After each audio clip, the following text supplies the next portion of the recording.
Hey guys, good to see you on here. I had this idea, I don't know, I guess a little over a week ago, where I just was seeing a whole bunch of people not feeling super great about the situation that we're in.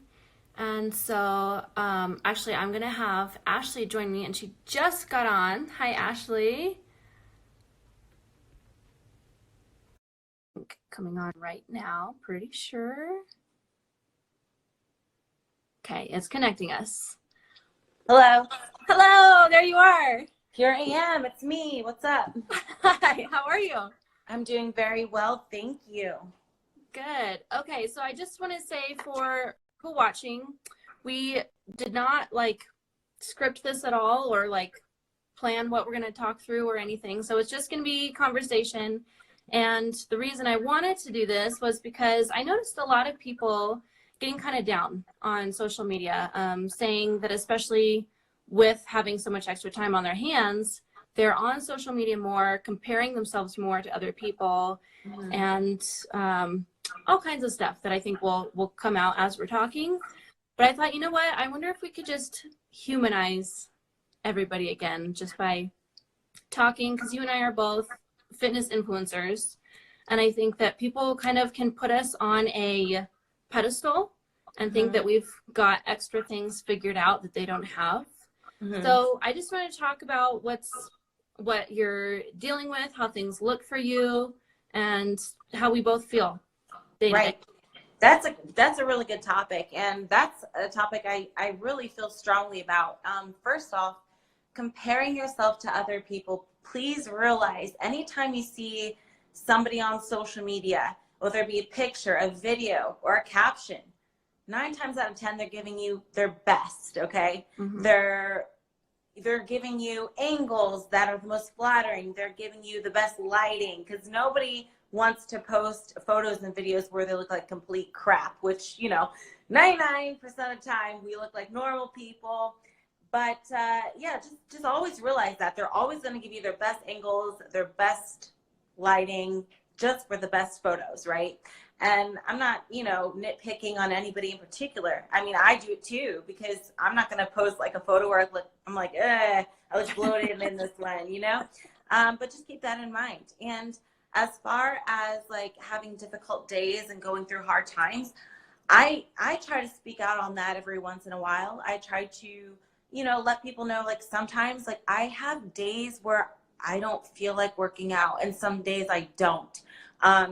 There's been times where like I've walked to the gym and then only to realize like, I'm not feeling it, just to walk home. You know what I mean? Because I think a lot of times like people on the outside looking in think like, oh, this person's like 100% motivated every day, all day, 365 days a year. They never skip a workout. They never eat bad. I have my days too where I'm just like not feeling it, So I think that's important to realize. And during this time especially, we're all going through a very unique situation. Well, almost all of us. We're all having a hard time getting our workouts in. We have workout schedules that are all flipped around, and everything's different. We just kind of gotta adapt. We gotta make it work. We gotta, switch things around, accommodate to this new way. I mean, for me, for example, the way I've been doing cardio is on my apartment staircase, the fire staircase.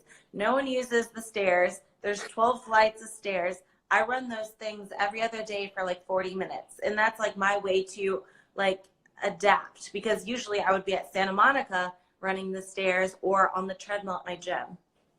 Yeah, and that's such a good point too, is that even though we've spent a lot of time experience going through certifications and all that, learning how to do things, and so we have extra ideas, or it's easier for us to come up with ideas than I think some other people. But what happens to your motivation when you don't get to be outside at Santa Monica doing that? It is tough, because there's nothing quite like the fresh air and being in that atmosphere with other people working out too. It's kind of like you gotta say to yourself, this is a temporary thing. I'm gonna get through this, but until the meantime, I gotta make it work, and I gotta put in my effort, because one thing that, I mean, I don't want to say I'm fearful of, but I'm very cautious of is when we are here at home, we're not putting in the same amount of effort every day, just like walking around too. So like, let's say you had a job where you were on your feet for 5 or 6 hours walking around. You don't really have that here because a lot of people aren't working right now. And we kind of got to make up for it. So I just say to myself, this is a temporary thing.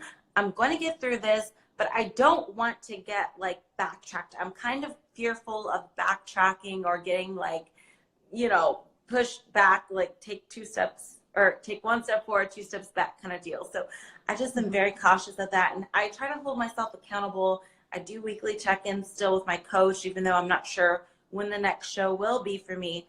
It's like an accountability thing, knowing that somebody else is kind of watching out to see, like, are you doing the right things? Yeah, and that accountability is huge. And so actually, since you brought that up, so like you have a goal that you're working towards. Mm-hmm. And I tend to be a very goal-oriented person. So at first, when they announced like quarantine and they were shutting down the gym that I was working at, Mm-hmm. it was 2 weeks. So in the beginning, I was like, okay, so my goal is 2 weeks, make this work for 2 weeks, blah, blah, blah. And then it gets extended. For someone who is goal-oriented like me, that can be so discouraging. And we've got to find new ways to like, not just like white knuckle it and get through, but ways to actually make this work, like for real. Yeah, I agree with you. It is difficult. It really is. And I think from a competitor standpoint, even more so, it's like, it's hard to get into that mindset of like 100% not knowing when the next show is. So like for me, usually like I have a date in mind, like, okay, it's going to be this date. I am 4 weeks out. Time to like put the pedal to the floor. We're going full speed ahead. But it's kind of hard to do that when, one, we're not sure when the next show is, or two, we're in this situation where we're not, getting the 100% workout at home for a lot of us. But I will say I have been finding myself to not hating these home workouts so much. If anything, it's like a switch up of my routine that I used to be doing. So I thought, you just got to look at it in a different way. And we're all going through this, and it's kind of like a little bit more peace of mind knowing like it's not just me. It's like everyone is going through something difficult. Yeah, that's true. And that's exactly why I wanted to do this, because it's worldwide. Yeah, it is crazy, right? You feel like you're living in a movie or something. It is. And it's kind of crazy too, how like on the one hand, we're all so separated from each other. But on the other hand, like just as I was coming on to do this live, I was getting notification, this person's going live, this person's going live, this person's going live. So on the other hand, we're so much more connected than we used to be too. I agree. How have you been adapting to the at-home workout situation? You've been liking it or what? I do actually. That's where I sort of started, was actually training people in their homes. So it was very little equipment to no equipment type workouts.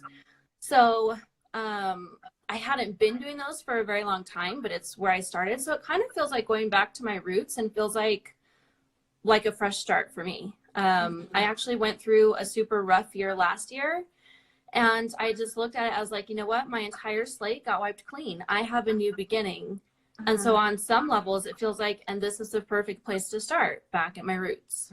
Okay. Yeah, that makes sense. Well, that's good. I think another great thing about being in the fitness community is like we kind of have that knowledge, which really is quite the advantage, especially in situations like this. We have that knowledge of what to do when we don't have a gym, or what foods we should eat during this time to optimize our immune system, and what to do when we're in like a situation where we have limited equipment. It's quite an advantage, and I don't think people realize how awesome it is to be like in the fitness kind of world right now, because we're making things work and we're doing the best we can for our bodies, which is a lot more than many people can say.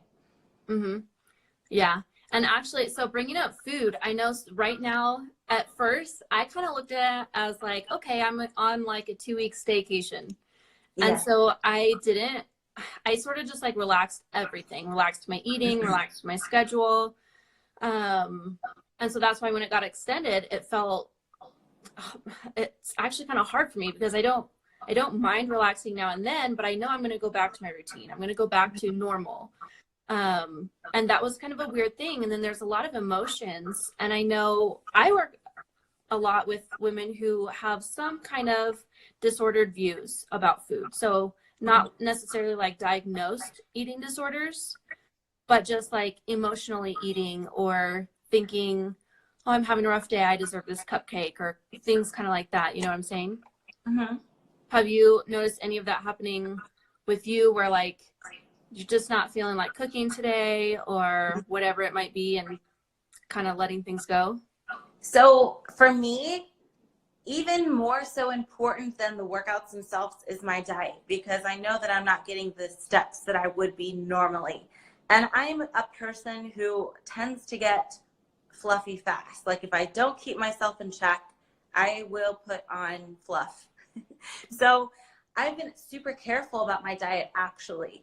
And I do realize that not only is there like a lack of steps throughout the day that I'm taking, but also something that I like to call boredom eating or boredom snacking. Because whenever, you're in your house all day and you're just lounging, you get a little bored, your taste buds, they want to get entertained too. So I'm very careful about that. So I've been trying to stick to my diet as close as possible. I have a meal prep company that I work with, which is very helpful because it's like, the food is there. I got to eat it now because, because you can snack around here and there, but the goal is to not have those kind of foods in the house. So the less snackable foods I have, the better. Yeah, that totally makes sense. So there's been a lot of people though that like as you go through the grocery stores, or since you have the meal prep service, are you still going to the grocery store ever? Very rarely. I'll go for like things like more things like Diet Coke or things that aren't really provided by the service. I will get it, but like I go once every few weeks. I try not to go because it's like a scary place. So I don't want to expose myself if I don't need to. Yeah, it's definitely, I'll agree. It's definitely uncomfortable to go to the grocery store right now. So for a lot of people, especially when all of this was just starting, they were just stocking up on everything super processed that will like keep for a long time, because I imagine it's because of not wanting to go to the store. So I've just noticed that's happening with people too. And the more I was seeing, I kind of started trying to come on and being encouraging and giving tips and like teaching people how you can modify and use what you've got now, both with food and exercise. But I also noticed that some people were kind of like, I don't want to be motivated right now. I just want to be understood and be where I am right now. Have you kind of run into that at all? What do you mean by understood? Like, this is a rough time and I don't want to be like, oh, you don't want to think about side. the extra. Okay. Yeah, I mean, I guess it's all how much does fitness play into your lifestyle? Like, there's fitness and then there's the, I guess, extreme fitness, which I guess I would categorize myself into because it is like what I do for a living, basically. So I guess, in order to be healthy overall, you got to have like great mental health as well, right? So it's not just, oh yeah, my body is super healthy, but I'm unhappy. At the end of the day, you got to be happy, and that's super important. And that's going to determine a lot of things, your mood. So I think, it's going to be on an individual basis what truly makes somebody happy. And if this is adding an extra stress, just kind of be aware of that. But for me, I love being healthy and I love exercise. That makes me happy. And I think as close as I can stick to my normal everyday routine, the happier I am. So like, just because we are in a quarantine situation doesn't mean that I've been sleeping in and doing whatever. I still try to wake up early, get my cardio done, prep my meals. I try to keep it as close to normal as possible so that I don't develop any bad habits. what do you think about that? Have you been feeling that same way, or are you one of those people that you just want to continue to relax? So actually, I've always been a person that I'm far less stressed if I'm active. And I enjoy exercise. I'm one of those weird people who likes burpees. Yeah. So I know that's not normal, I guess, for everyone. Everyone doesn't feel that way. But I was thinking, like, this is kind of stressful. We don't know when things are going to go back and what they're going to look like when they do. When we go back, it's not going to be normal for a long time. So I was like, yeah, I do have that stress, but why do I not feel stressed about like still trying to eat well and moving every day? And I realized that for me, fitness, I haven't been doing fitness as a way to like fix something about myself. It's a love language to myself. Like you mentioned mental health, and that's something that honestly I've struggled a little bit with. I'm prone to depression if I'm not careful with what I'm doing. And especially being isolated, it's easy to get like stuck in your head and let fear and hopelessness kind of take over. And so for me, I just realized fitness is a love language to myself. It's not like I'm not tracking body fat percentage right now. I'm not tracking my weight right now. I'm just doing the same things I normally do, except at home. But I'm kind of like you, trying to keep the routine as close to normal as I can, still getting all my water in, still focusing on nutrient dense foods, because that's how I feel best. Right. And not only like to set an example for other people, but just for me, the way I feel. Right. I like that. And I think that's super important you mentioned that, because I think there's like the people like us that really thrive off of like feeling good and getting in our physical activity. And then there's the other people, I guess, from the outside looking in, being like, all this is going on right now and you're worried about going to the gym? Really? Like, you know what I mean? But they don't get it. Like, that's a big part of my life. And that's like big part of what makes me happy and makes me feel good. But, you know, I will say I'm just very surprised and proud of myself for like sticking with it, because I was kind of like anti-home workouts, you know. I really was. I was like, I probably did like a home workout maybe twice a year, but now I've been doing it and it's become like the new normal, and I haven't been hating it. You know, it's like a mindset thing. It's like, you know, I was a little stubborn, I guess, you know, because I'm always like, oh yeah, you're not going to get that kind of progress unless you're in the gym. But I've been maintaining pretty well. So I will say that I'm feeling good about that. And I'm happy that I'm able to adapt in that way. Yeah. So we kind of were coming at this from like opposite ends of the fitness spectrum, where I'm super comfortable with home workouts. Yeah. It's not your world at all. But how funny is it that in this time, your world actually got expanded a little bit, because it threw you into something uncomfortable that you would never normally have wanted to do. Right, exactly. I would never do a home workout unless like I had to, like if I was in a situation where I was running late or something. Rarely did them, but I'm loving it now. And it's, you know, for now it's gonna be a normal thing, you know, until this is over, and I'm not hating it. So it's about your attitude, and you gotta kind of open your mind to new things sometimes. Yeah. So as far as like talking to people who are super not feeling motivated and are tired of seeing all of us on social media motivating them, because it's what we do and we don't know how to not.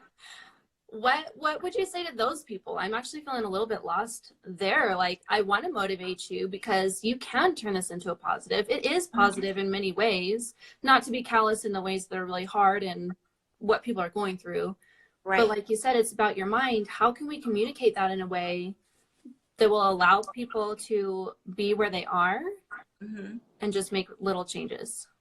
Well, you know, I think it's difficult, you know, because you can't just be like, you know, the people that say, oh, just be happy. And then it's kind of like on the opposite end, that person's like, easier said than done, right? So it's hard to say with everyone's individual situation, because although we are all going through it, some are more than others. Some have family affected by this. Some people, you know, their jobs are on the line. So we don't really know everyone's individual situation. So I just, I try to do the best I can to kind of put it in a different light.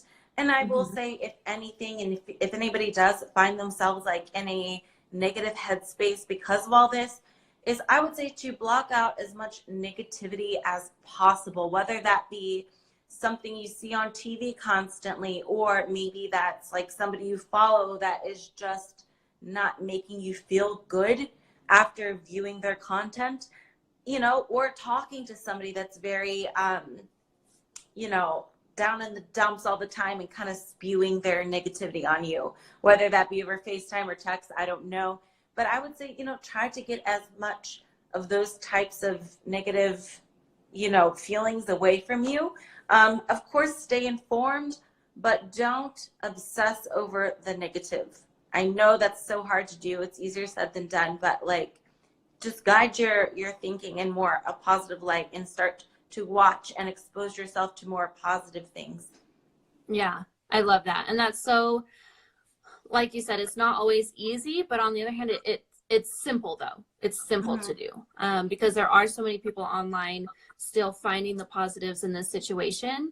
And I think that for me, I've had to do a lot of work in being able to, it's like strengthening a muscle, honestly, for me. Because it's, like I said, I have struggled with depression in the past. And so being now isolated, it's easy for the mind to kind of take over and run crazy.